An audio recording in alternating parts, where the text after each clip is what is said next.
The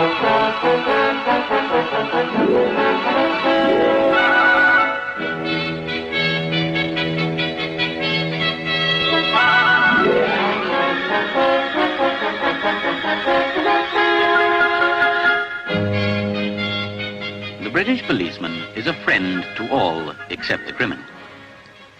He is taught that the police are the servants, not the masters of the public, and that it is their duty to be ready at all times to protect and befriend all those who need help.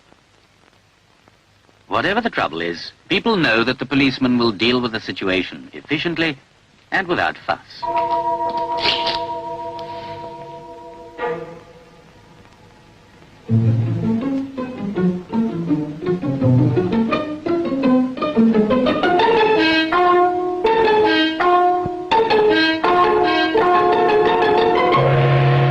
Advice is readily sought from them on a great variety of personal problems, even on the correct way in which an old age pension form should be completed.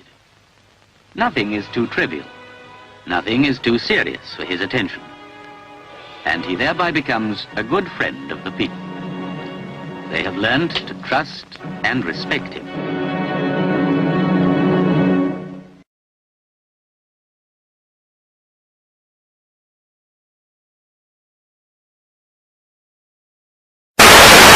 Friend to all. A police officer who was filmed pushing a man to the ground during the G20 protests in London last year will not face charges over his death. Servants. I asked him to identify himself and he refused. Not the masters of the public. A police riot squad officer who provoked national outrage by hitting a G20 protester with a metal baton has been cleared of assault. Protect and befriend all those who need help. The shocking brutality that earned a police sergeant a criminal conviction. Custody Sergeant Mark Andrews, a former soldier, was caught on CCTV grabbing hold of her in the station lobby and dragging her across the floor. He then shoved her into a cell. Ms. Somerville, then aged 57, was filmed lying on the floor before struggling to get up with blood pouring from her head. Not the masters of the public.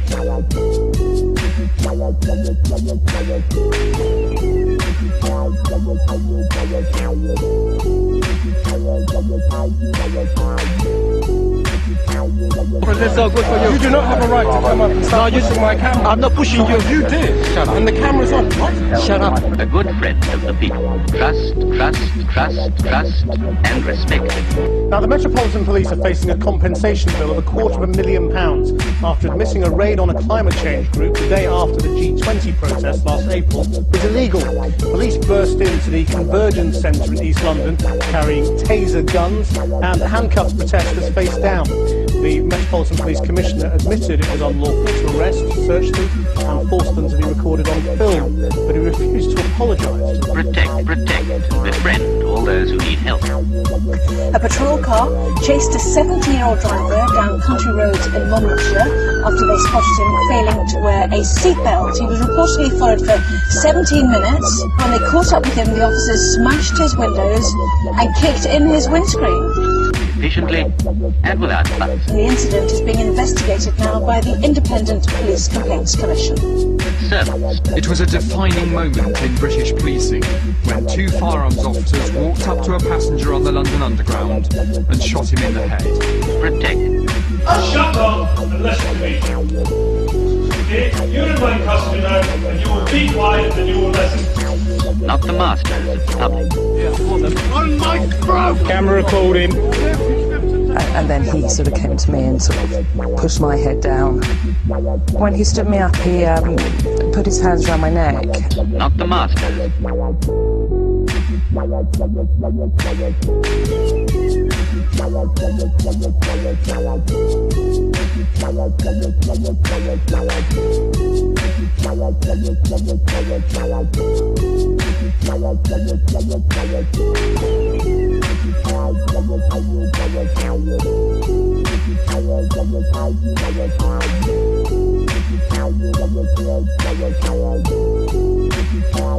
Servants, protect.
If you work in law enforcement, I have a very important question for you, one which soon may be a matter of life or death.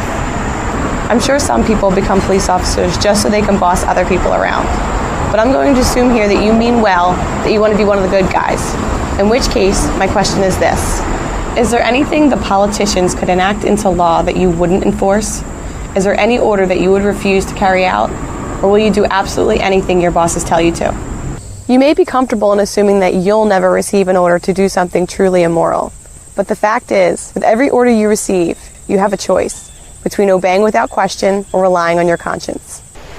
Yet police have since been ordered to do all of these things, and almost without exception they obeyed.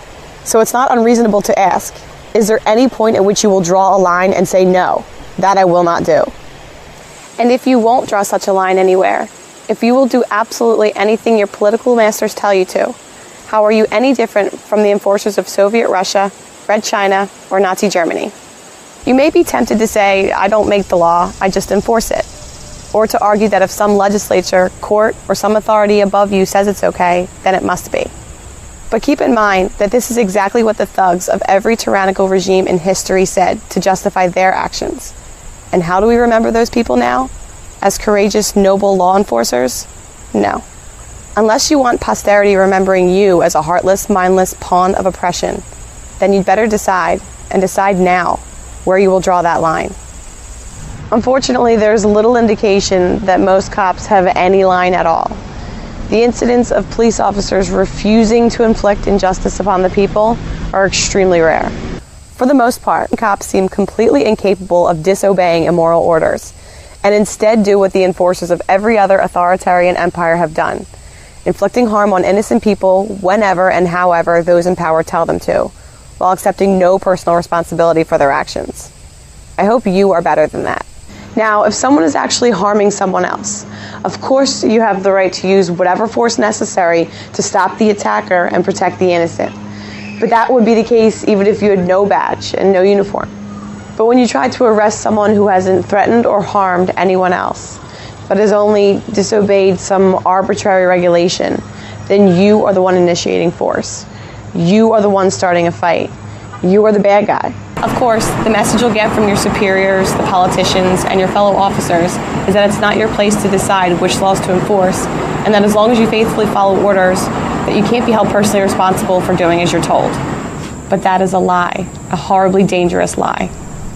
At the Nuremberg trials, it was established that the excuse used by the Nazi law enforcers that they weren't to blame and shouldn't be punished because they were just doing as they were told did not relieve them of personal responsibility for their actions. And make no mistake, if you choose to blindly obey unjust commands, and one day your intended victims decide to fight back, saying that you're just doing your job will not make you bulletproof. It may be your own life you save by deciding now at what point you will choose to be a moral, responsible human being instead of just an obedient pawn of those in power. Ultimately, only you can answer the question of where you will draw that line. But really, the only moral, rational answer is this. If something would be wrong for you to do without a badge, then you shouldn't do it with one either. The idea that uniforms and legislation can give you special rights is both false and horribly dangerous. Nearly every large-scale injustice in history was committed by people who wrongly imagined that their position of authority made it okay for them to do things that other people have no right to do. Like everyone else, you have the right to use force to stop attackers and protect the innocent, and when you do that, you are the hero. But you have no right to be the attacker, even if it's your job, and even if the aggression is called law. Always, in every situation, you and you alone are responsible for what you do. Wearing a badge and a uniform and doing whatever you're told does not make you brave and noble or deserving of any respect. Just following orders is a coward's excuse. If your job requires you to assault or cage people who haven't threatened or harmed anyone, then quit.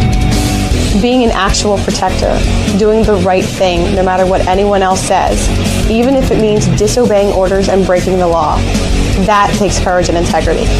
That makes you a hero. So, do you have enough of a spine to draw that line? Decide now, before your failure to think for yourself results in damage that cannot be undone.